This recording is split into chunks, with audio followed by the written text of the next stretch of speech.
Video देखने के बाद वीडियो के डिस्क्रिप्शन बॉक्स में वीडियो के घटक से संबंधित प्रश्न पूछे गए हैं। इन प्रश्नों को अपनी कॉपी में लिखकर हल करें। वीडियो के डिस्क्रिप्शन बॉक्स में एक गूगल फॉर्म की लिंक भी दी गई है। लिंक खोलकर इस फॉर्म को जरूर भरें।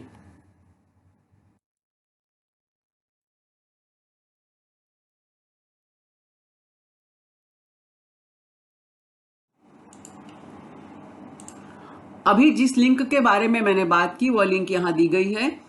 तो डिस्क्रिप्शन बॉक्स में यह लिंक आपको मिलेगी। इस लिंक को ओपन करें। लिंक के ऊपर इस तरह से आपको सूचना भी मिलेगी। अपना अभिप्राय नीचे दी गई लिंक में अवश्य व्यक्त करें। तो इस लिंक को जरूर खोलें। इसमें जो भी प्रश्न पूछे गए हैं उनके उत्तर आपको देने हैं। बहुत ही सरल और सामान्य प्रश्न है, इसलिए आप सभी से विनम्र निवेदन है कि इस लिंक को जरूर जरूर खोलें और इसे भरें।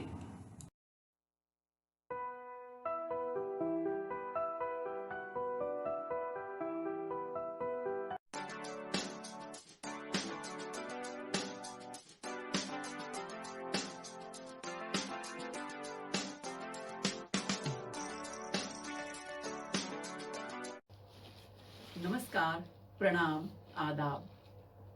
कोविड-19 के प्रादुर्भाव की वजह से आज विद्यार्थी शाला में प्रत्यक्ष अध्ययन अनुभव लेने से वंचित हैं।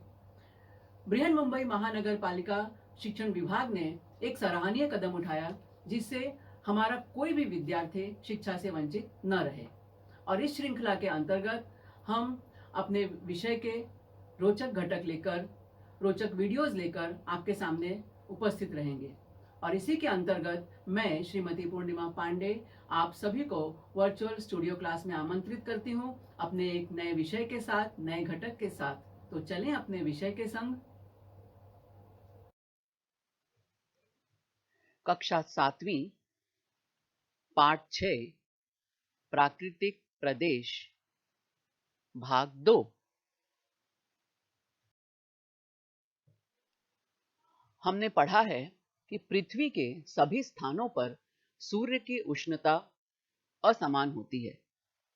इसका कारण हम सब जानते हैं कि एक तो पृथ्वी अपने अक्ष पर झुकी हुई है और दूसरे पृथ्वी आकार में गोल है, और इस वजह से पृथ्वी के पृष्ठभाग पर सूर्य की जो किरणें पड़ती हैं उनकी तीव्रता अलग अलग होती है। फलस्वरूप पृथ्वी के अलग अलग स्थानों पर तापमान भी अलग अलग होता है।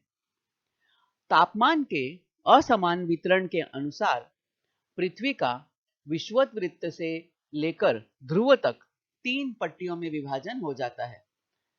ये हम यहाँ देख रहे हैं कि ये हमारी विषुवत वृत्त, और उसके बाद हम देख रहे हैं कि जैसे जैसे हम क्रमशः उत्तरी ध्रुव में चले, उत्तरी गोलार्ध की तरफ, और उसी तरह हम दक्षिणी गोलार्ध में दक्षिणी ध्रुव की तरफ चले, तो 3 पट्टियां, ताप पट्टियां बनती हैं। पहला है उष्ण कटिबंध, दूसरा समशीतोष्ण कटिबंध और तीसरा शीत कटिबंध। हमारी पृथ्वी सतत अपने अक्ष पर घूमती हुई और सूर्य की परिक्रमा भी करती हुई, सूर्य भी सतत अपने अक्ष पर घूमता हुआ। बच्चों, यह ध्यान में रखना है कि अंतरिक्ष में, खगोल में कोई भी पिंड स्थिर नहीं है, प्रत्येक पिंड गतिमान है। तो हम देख रहे हैं कि इस गतिशीलता के चलते पृथ्वी पर जो असमान तापमान के वितरण के अनुसार जो पट्टियां बनती हैं, उनमें से जो पहली पट्टी है उष्ण कटिबंध, यहाँ पर सूर्य की किरणें बिल्कुल सीधी पड़ती हैं। इसके बाद हम देख रहे हैं समशीतोष्ण कटिबंध। यहाँ पर पहुंचते पहुंचते सूर्य की किरणें थोड़ी तिरछी होने लगती हैं, फलस्वरूप उष्णता, जो उसकी प्रखरता है, वो कम हो जाती है। और इसके बाद क्रमशः हम देखते हैं कि सूर्य की किरणों की तीव्रता क्रमशः कम होते जाती है, और पृथ्वी के ध्रुवीय प्रदेशों में जब ये किरणें पहुंचती हैं तो वहां पर सूर्य की गर्मी या सूर्य की ऊष्मा नाम मात्र की रह जाती है, और इस तरह जो ताप के आधार पर क्षेत्र बनता है जिसे हम कहते हैं शीत कटिबंध।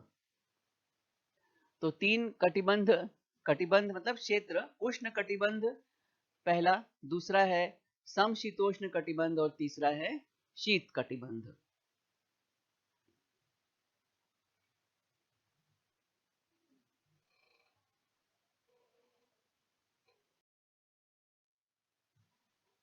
प्रखर सूर्य और हमारी पृथ्वी, इसके 3 क्षेत्र।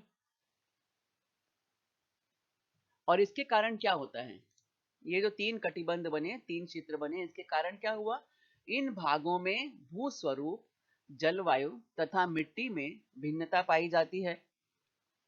भूस्वरूप, जलवायु, मिट्टी, इन 3 घटकों में होने वाले परिवर्तनों का प्रभाव वनस्पति, प्राणी एवं मानवीय जीवन पर पड़ता है।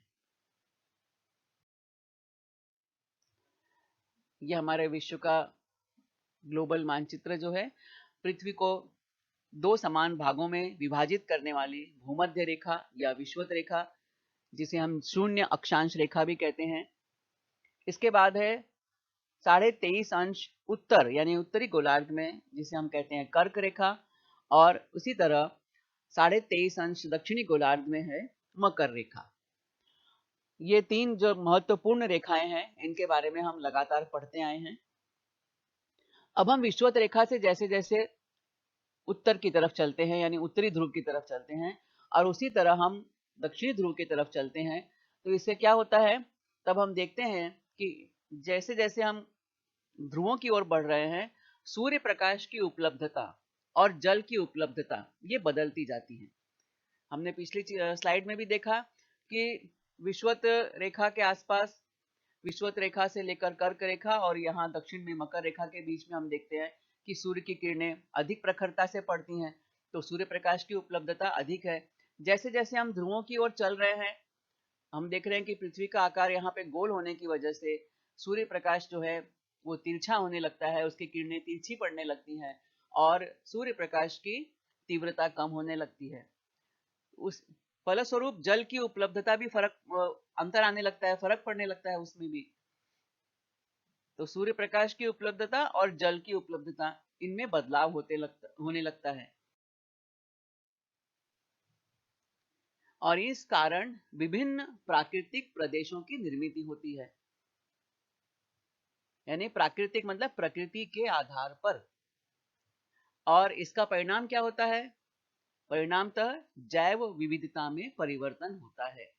जैव विविधता का मतलब जो हमारे सजीव सृष्टि है उसमें, उसके रहन सहन में वहां पाए जाने वाले कीटक, वहां पाए जाने वाले चौपाए, वहां पाई जाने वाली वनस्पतियां, ये सभी कुछ जैव विविधता में आता है। तो जैव विविधता में परिवर्तन परिलक्षित होता है, दिखाई देता है। कहीं पर हम देखते हैं मरुस्थलीय प्रदेश, कहीं हम देखते हैं बर्फ से ढका हुआ प्रदेश, तो कहीं हम हरे भरे जंगल देखते हैं। ऐसे अनेक प्राकृतिक प्रदेश हमारी पृथ्वी पर निर्मित होते हैं, और अलग अलग प्राकृतिक प्रदेश, अलग अलग परिस्थितियां, तो निश्चित है यहाँ जो रहन सहन है उसमें भी बदलाव होगा। जिस तरह से हम किसी मरुस्थल में हम कपड़े पहनेंगे, तो क्या वही कपड़े हम ध्रुवीय प्रदेश में या बर्फ से ढके हुए प्रदेश में पहन सकते हैं क्या? जो यहाँ पर वनस्पतियां होंगी वो यहाँ पर होंगी क्या? ऐसे बहुत सारी बातें हैं, इनको हम आगे आने वाले स्लाइड्स में देखते हैं।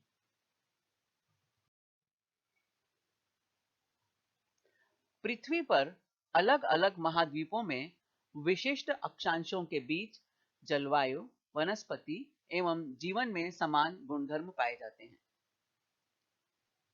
ये प्रदेश प्राकृतिक घटकों पर निर्भर होने के कारण प्राकृतिक प्रदेश कहलाते हैं। ऐसे प्रदेशों के प्राकृतिक पर्यावरण का प्रभाव मानव सहित संपूर्ण सजीव जगत पर दिखाई देता है। बहुत ही आसान सी बात है, जब पृथ्वी पर अलग अलग कटिबंध बनते हैं तो पृथ्वी का जो भूभाग है, जो महाद्वीपों वाले जो हिस्से हैं जहां पर लोग रहते हैं, वो एक विशिष्ट अक्षांश में है। तो इन अक्षांशों के बीच जलवायु, वनस्पति एवं जीवन में समान गुणधर्म पाए जाते हैं। जैसे यदि हम देखें विषुवत रेखा से 23.5 अंश यदि उत्तर की हम बात करें उदाहरण के तौर पर, तो इस अक्षांश के बीच में रहने वाला हर प्राणी उसे एक समान वातावरण मिलेगा।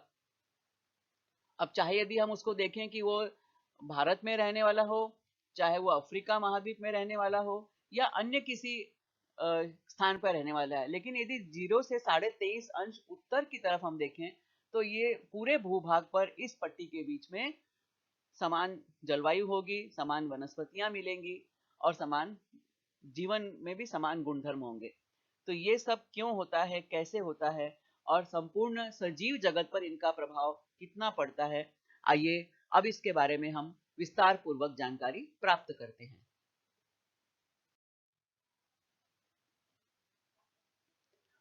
पृथ्वी के भूप्रदेशों को प्राकृतिक प्रदेश में विभाजित किया जाता है। अलग अलग प्राकृतिक प्रदेश में विभाजित किया गया है। पहला है टुंड्रा प्रदेश या टुंड्रा रीजन, दूसरा है टैगा प्रदेश, टैगा रीजन, तीसरा है घास के प्रदेश, स्टेप्स एवं prairies, grasslands, steppes and prairies. Then उष्ण मरुस्थलीय प्रदेश या hot desert region. Next one is घास के प्रदेश, Sudan type, grasslands, Sudan type. और लास्ट है विषुववृत्तीय प्रदेश या इक्वेटोरियल रीजन। ये 6 प्राकृतिक प्रदेश हैं। तो सबसे पहले हम देखते हैं टुंड्रा प्रदेश। इसकी स्थिति और विस्तार के बारे में जानेंगे और इसकी जलवायु के बारे में चर्चा करेंगे। स्थिति और विस्तार मतलब यह कितने अक्षांशों के बीच फैला हुआ है और इन अक्षांशों के बीच आने वाले अलग अलग स्थान कौन से हैं। तो हम देखते हैं कि लगभग 65 डिग्री से 90 डिग्री उत्तर अक्षांशों के बीच ग्रीनलैंड, उत्तरी कनाडा, उत्तरी यूरोप और उत्तरी एशिया, ये प्रदेश आते हैं इसके अंतर्गत। और यहाँ जलवायु कैसी है, मतलब यहाँ तापमान जो है वो एवरेज जो तापमान है वो औसतन तापमान 10 डिग्री सेल्सियस होता है और शीतकाल में तापमान लगभग -20 से -30 डिग्री सेल्सियस होता है। सोचो 10 डिग्री वहां पे एवरेज तापमान है, यानी 10 डिग्री यदि मुंबई में यहाँ पे टेम्परेचर हो जाए तो हम लोग ठंडी के मारे कुड़कुड़ा के रह जाएंगे एकदम से। लेकिन वहां पर ग्रीष्म काल में, गर्मी के मौसम में ये तापमान होता है और ठंडी का मौसम तो भगवान ही मालिक है, -20 से -30 भी होता है। बारिश यहाँ पर 25 से 300 मिलीमीटर होती है। कुल मिलाकर यदि हम कहें तो यहाँ की जलवायु अत्यधिक ठंडी जलवायु है, एक्सट्रीम कोल्ड।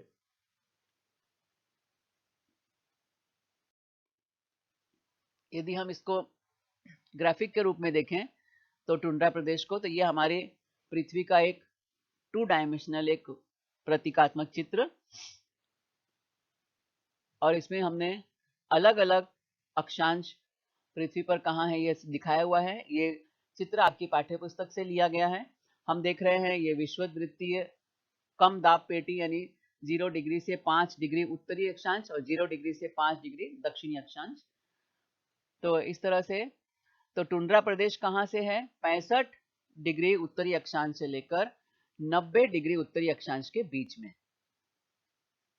यानी ये जो प्रदेश है यहाँ से, ये एकदम ये ध्रुवीय प्रदेश है, इसे हम टुंड्रा रीजन कहते हैं, टुंड्रा प्रदेश। और टुंड्रा प्रदेश में कौन कौन से स्थान आते हैं, यानी 65 डिग्री से लेकर 90 डिग्री उत्तर अक्षांश के बीच में कौन कौन से स्थान है पूरी पृथ्वी पर, क्योंकि पूरी हमारी पृथ्वी गोल है और पृथ्वी पर पूरे समस्त ये भूमंडल पर कौन कौन से स्थान आ रहे हैं। तो हम देखते हैं ग्रीनलैंड, ये है हमारा ग्रीनलैंड। फिर आ रहा है उत्तरी कनाडा, ये जो है उत्तरी कनाडा का हिस्सा है। उत्तरी यूरोप, ये नॉर्वे, स्वीडन, ये जो इलाका है ये उत्तरी यूरोप का इलाका है। उत्तरी एशिया, यानी ये जो रशिया है, साइबेरिया वगैरह, ये जो है उत्तरी एशिया के अंतर्गत आते हैं। तो ये जो क्षेत्र है पूरा, ये टुंड्रा रीजन या टुंड्रा प्रदेश कहलाता है। 65 डिग्री से 90 डिग्री उत्तरी अक्षांश के बीच में।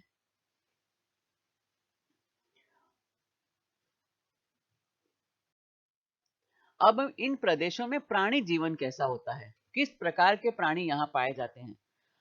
अब हमने एक बात तो समझ ली कि यहाँ बहुत ठंडी पड़ती है, बहुत ठंडी पड़ती है, तो यहाँ हम देख रहे हैं कि चारों ओर बर्फ ही बर्फ छाई रहती है।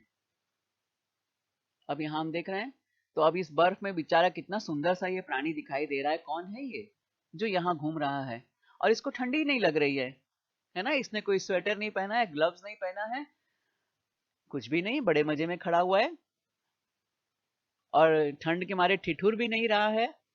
ये है सियार, टुंड्रा प्रदेश में पाए जाने वाला सियार। और आप देख रहे हो कि इसके शरीर पर घने फर हैं, बहुत घने बाल होते हैं।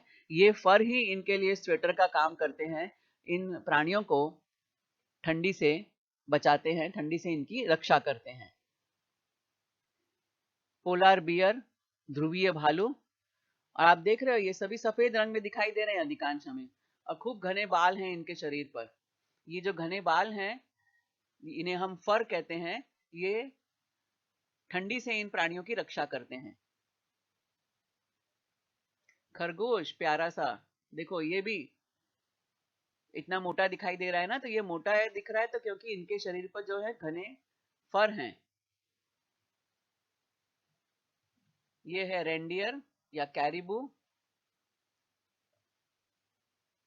ये यहाँ वॉलरस, पानी में पाए जाने वाला जीव है यहाँ का, और ये है सील मछली। तो यहाँ पर इस तरह के विभिन्न प्राणी पाए जाते हैं। इनके अलावा भी बहुत सारे प्राणी होंगे वहां पर, लेकिन हम यहाँ पर संक्षिप्त में चर्चा कर रहे हैं। तो इस तरह के प्राणी यहाँ पाए जाते हैं। दिखने में कितने सुंदर लग रहे हैं ना, अच्छे लग रहे हैं ना। मन हो रहा है कि चलो हम भी चलें, जाके इस टुंड्रा प्रदेश में घूमें और वहां के इन प्राणियों से मुलाकात करें। सोचो, मन में सोचो, मन से हम पहुंच जाएंगे टुंड्रा प्रदेश। अब ये है कि यहाँ पे कौन कौन सी वनस्पतियां पाई जाती हैं, प्राकृतिक वनस्पति, कौन किस प्रकार के पेड़ पौधे यहाँ पर उत्पन्न होते हैं, अपने आप पैदा होते हैं। तो यहाँ पर अल्पकाल तक जीवित रहने वाली वनस्पतियां होती हैं, यानी इन वनस्पतियों का जीवन बहुत लंबा नहीं होता। जैसे अब हम यहाँ देखते हैं, अपने भारत देश में हम देखते हैं, तो यहाँ पर ऐसे बहुत सारे पेड़ पाए जाते हैं, चाहे वो देवदार के पेड़ हो या बरगद के पेड़ हो। तो ये पेड़ कई बार 100, 150, 200 साल पुराने भी होते हैं, इतनी लंबी इनकी उम्र होती है। घर में हम एक तुलसी का पौधा लगाते हैं तो एक तुलसी का पौधा भी हमारा 2 साल 3 साल तक चल जाता है।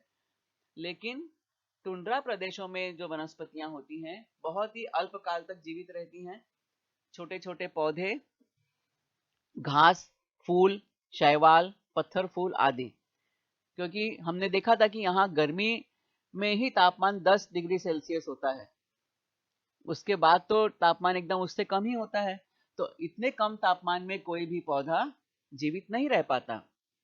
तो ये है पत्थर फूल, छोटे छोटे फूल, छोटे छोटे पौधे, छोटी छोटी घास हम देख रहे हैं। ये फूल गर्मियों के मौसम में खिलते हैं वहां पर। और घास भी हम देख रहे हैं कि बहुत बड़ी नहीं होती, छोटी छोटी घास शैवाल के रूप में इस तरह से होती है। तो यहाँ पर जो प्राकृतिक रूप से जो वनस्पतियां होती हैं वो इस तरह की होती हैं। ये दगड़ फूल जिसे हम कहते हैं, मराठी में हमने नाम सुना है, हिंदी में कहते हैं पत्थर फूल। तो एकदम ये बहुत छोटे पौधे, मुश्किल से इनकी हाइट जो यदि हम देखें तो 2 से 3 इंच भी नहीं होती, एकदम पत्थरों से सटे हुए रहते हैं, लगे रहते हैं। और ये कितने सुंदर फूल लग रहे हैं ना देखने में। तो ये सब ये बहुत नाजुक होते हैं, कोमल एकदम से, और इनकी उम्र बहुत कम होती है। अब हम देखते हैं कि यहाँ का मानवीय जीवन कैसा होता है। टुंड्रा प्रदेश में रहने वाले लोग अपना जीवन यापन कैसे करते हैं। यदि उन्हें एक स्थान से दूसरे स्थान पर जाना हो तो कैसे जाएंगे। अब वहां तो कोई ऑटो नहीं चलता, बस नहीं चलती, लोकल ट्रेन नहीं चलती, तो कैसे जाएंगे ये लोग। तो भाई आवश्यकता आविष्कार की जननी है, हम जहाँ पर रहते हैं अपनी आवश्यकता अनुसार चीज़ों का निर्माण कर लेते हैं। तो यहाँ के निवासियों ने भी अपने लिए बनाई है स्लेज गाड़ी। ये स्लेज गाड़ी कैसी होती है? जो यहाँ का प्राणी है रेंडियर या कैरिबू, ये ऐसे सब ये बहुत सारे कैरिबू या रेंडियर मिलके ये गाड़ी खींचते हैं, हाथ गाड़ी जैसे। तो जैसे हमारे यहाँ हमने बैलगाड़ी देखी है, घोड़ा गाड़ी देखी है ना, बुग्गी देखी है, भैंसा गाड़ी, उसी तरह से यहाँ पर ये जो है रेंडियर खींचते हैं इन गाड़ियों को और इसे स्लेज गाड़ी कहा जाता है। ये स्लेज गाड़ी बिना किसी पेट्रोल डीजल के चलती है। रेंडियर अपने बल से, अपनी ताकत से इसे खींचते हैं और ये बर्फ पे फिसलते हुए ये गाड़ी चलती है। गाड़ी मतलब लकड़ी की ये आसन जैसा रहता है और उसको खींचा जाता है। इस तरह से लोग उसमें बैठकर अपने सामान लेकर चलते हैं। अब प्रश्न आया कि चल फिर तो लिए, लेकिन रहते कहाँ पर होंगे? तो इनके घरों को भी देखें हम। इस तरह के इनके घर हैं, बर्फ से बने हुए घर। यहाँ तंबू जैसा कुछ दिख रहा है। और आपने ध्यान दिया बच्चों कि इनके घरों के दरवाजे बहुत छोटे से हैं। ऐसा लग रहा है कि इसमें तो कैसे घुस के जाएंगे। तो बिल्कुल सही समझ रहे हो बच्चों, यहाँ के घरों के दरवाजे बहुत छोटे होते हैं। या तो इसमें बहुत ज्यादा झुक कर जाया जाता है या लगभग रेंगते हुए लेट कर अंदर जाते हैं। क्यों ऐसा होता है? आपने विचार किया इस पर? बिल्कुल, ये इसलिए होता है ताकि ठंडी हवा कम से कम घरों के अंदर प्रवेश कर सके। क्योंकि वातावरण इतना ठंडा है, तो जरा यदि ठंडी हवा बहुत ज्यादा अंदर भी चली जाएगी तो फिर अंदर भी जीना मुश्किल हो जाएगा। तो इसलिए घरों के दरवाजे बहुत छोटे होते हैं ताकि सिर्फ आने जाने की स्थिति बनी रहे, बाकी और कोई काम नहीं है। तो ये दरवाजे बहुत छोटे हैं। आप देख रहे हैं ये चमड़े के तंबू हैं। तो इन चमड़े के तंबू को चायपीकू कहते हैं। और ये जो बर्फ के मकान गोलाकार दिख रहे हैं हमें, इन्हें हम इग्लू कहते हैं। तो ये टाइपिकू और इग्लू दो तरह के मकान इन प्रदेशों में पाए जाते हैं। चमड़े जो यहाँ पाए जाने वाले प्राणी हैं, जब उनका शिकार करते हैं तो उनका चमड़ा बच जाता है। उसी चमड़े का ये लोग प्रयोग करते हैं अपने कपड़े बनाने में। देखो अब यहाँ देख रहे हैं ना, इनके वेशभूषा देखो कैसे इन्होंने पहना हुआ है। चमड़े के मोटे मोटे ये कपड़े हैं, इसमें आगे फर लगा हुआ है। ये चमड़े के कपड़े भीषण ठंड से इनके शरीर की रक्षा करते हैं। और इनका मुख्य व्यवसाय क्या है? शिकार करना एवं मछली पकड़ना। क्योंकि यहाँ खेती तो होती नहीं है। जब खेती नहीं होती है तो ये क्या करेंगे? भोजन तो चाहिए, तो शिकार करते हैं और मछली पकड़ते हैं। आप देख रहे हो ये व्यक्ति जो है अपने हाथ में एक लकड़ी की बड़ी सी काठी लेकर उसे बर्फ में खोद रहा है। बर्फ को खोदते हैं तो नीचे उसमें बहुत सारी छोटी छोटी मछलियां या अन्य जो जलीय जीव वहां रहते हैं वो मिलते हैं। तो उसको पकड़ते हैं और उसका ये लोग पकाते हैं और उसका भोजन करते हैं। कपड़े आप इनके देख रहे हो। तो ये पशु रेंडियर जैसे पशु पालते हैं ये लोग और इस तरह से अपना मकान बनाते हैं, अपना शिकार करते हैं, अपना भोजन की व्यवस्था करते हैं। तो लेकिन एक तरह से देखा जाए तो यहाँ का मानव जीवन बहुत कठिन है ना। जनसंख्या अति विरल, पॉपुलेशन बहुत कम है। बहुत मतलब बहुत कम है। जैसे एस्किमो लोग यहाँ रहते हैं, यहाँ के निवासियों को एस्किमो कहा जाता है, लेकिन बहुत कम संख्या है। अब निश्चित है ना, जब जीवन इतना कठिन है तो इतने कठिन जीवन में ज्यादा लोगों के रहने की कोई संभावना भी नजर नहीं आती है। दूसरा हम देखते हैं टैगा प्रदेश। टैगा प्रदेश की स्थिति और विस्तार हम देखेंगे। तो लगभग 55 डिग्री उत्तर से 65 डिग्री उत्तरी अक्षांशों के बीच अलास्का से अटलांटिक महासागर तक का भाग और यूरेशिया का भाग, ये इसकी विस्तार है। टैगा प्रदेश का 55 से 65 डिग्री उत्तरी अक्षांश। और जलवायु कैसी होती है यहाँ की? ग्रीष्म काल में तापमान लगभग 15 डिग्री से 20 डिग्री सेल्सियस होता है और शीतकाल में तापमान 0 डिग्री से कम। टुंड्रा प्रदेश में हमने देखा था कि तापमान -20, -30 या कभी कभी तो उससे भी कम चला जाता है। लेकिन यहाँ पर टैगा प्रदेश जो है, यहाँ पर तापमान 0 डिग्री से थोड़ा कम है, माइनस में है, लेकिन इतना नहीं है कि जैसे वहां हम टुंड्रा प्रदेश में हमने देखा। ग्रीष्म काल में भी यहाँ तापमान 15 से 20 डिग्री के बीच में है। और टुंड्रा प्रदेश में हमने क्या देखा? वहां तापमान 10 डिग्री औसत तापक्रम यानी एवरेज 10 है, कभी 9 भी होता होगा, कभी 8 भी होता होगा, कभी 11, कभी 12, मतलब कुल मिलाकर 10 डिग्री के आसपास। लेकिन यहाँ पर तापमान हम देख रहे हैं कि 15 से 20 डिग्री सेल्सियस में है। यहाँ पे वर्षा भी लगभग 300 से 50 मिलीमीटर होती है। ग्रीष्म काल में वर्षा होती है और शीत काल में हिमवृष्टि होती है। गर्मी के मौसम में बारिश हो रही है और ठंडी के मौसम में बर्फ गिरती है। अब हम यदि देखें यहाँ पर टैगा प्रदेश की स्थिति, इस चित्र में हम देखें तो हमने देखा कि 55 से 65 डिग्री के बीच में, तो ये हमारी भूमध्य रेखा है यहाँ बीच में, और ये 55 डिग्री उत्तरी अक्षांश में हम देख रहे हैं, उत्तरी ध्रुव में, और ये 65 अंश 55 से 65 के जो बीच का स्थान है, ये जो है टैगा प्रदेश का स्थान है। इस स्थान को हम टैगा प्रदेश कहते हैं, यानी 55 से 65 अक्षांश के बीच में आने वाला सारा स्थान।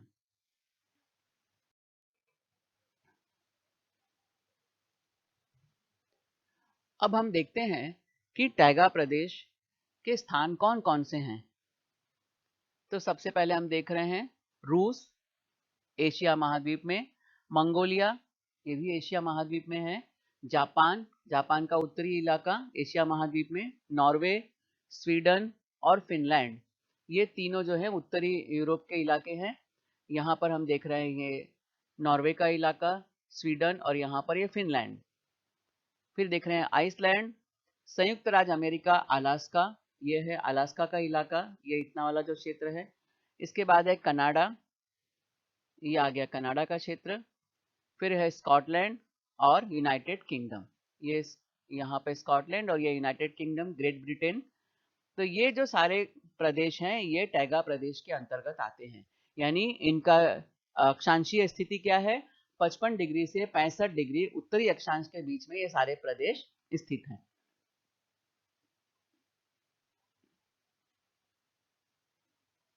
अब ये सारे प्रदेश जो हैं ये यहाँ पर अच्छी खासी ठंडी पड़ती है। हमने देखा तापमान यहाँ 15 डिग्री सेल्सियस से 20 डिग्री सेल्सियस के बीच होता है। यहाँ के अब प्राणी कौन कौन से हैं, इन प्राणियों को भी हम देखेंगे। यहाँ के जो प्राणी हैं इनके शरीर पर घने एवं कोमल फर होते हैं, और कैरिबू या reindeer, elk, sable, ermine, beaver, silver fox, mink, भालू, ऐसे अनेक प्राणी यहाँ पाए जाते हैं।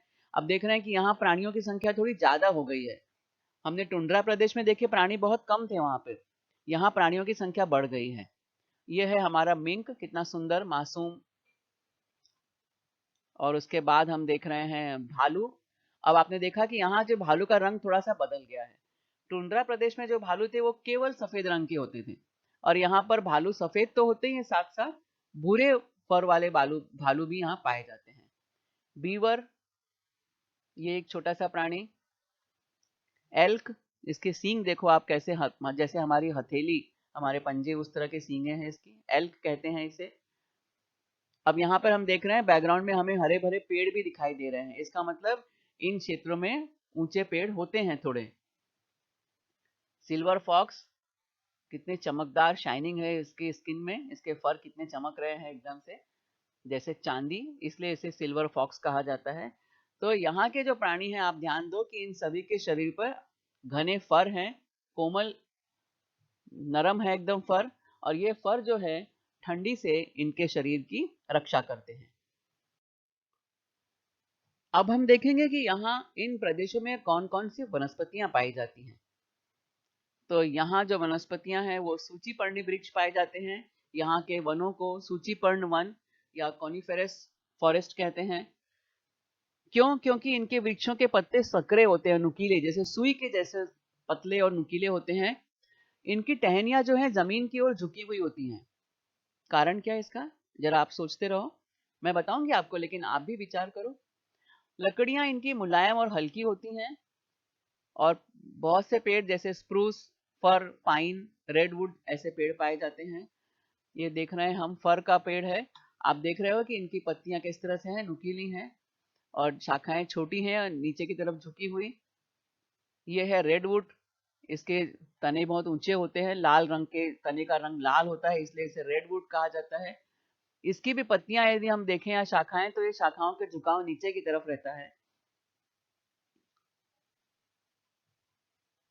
या हम और एक पेड़ देख रहे हैं यहाँ पर, पाइन। अधिकांश जो हम पेड़ देख रहे हैं सभी के देखो आप पत्तियां जो हैं नुकीली हैं। कारण इसका आपको समझ में आया होगा, यदि सक्रिय है, पतली पतली हैं। ये है स्प्रूस का पेड़।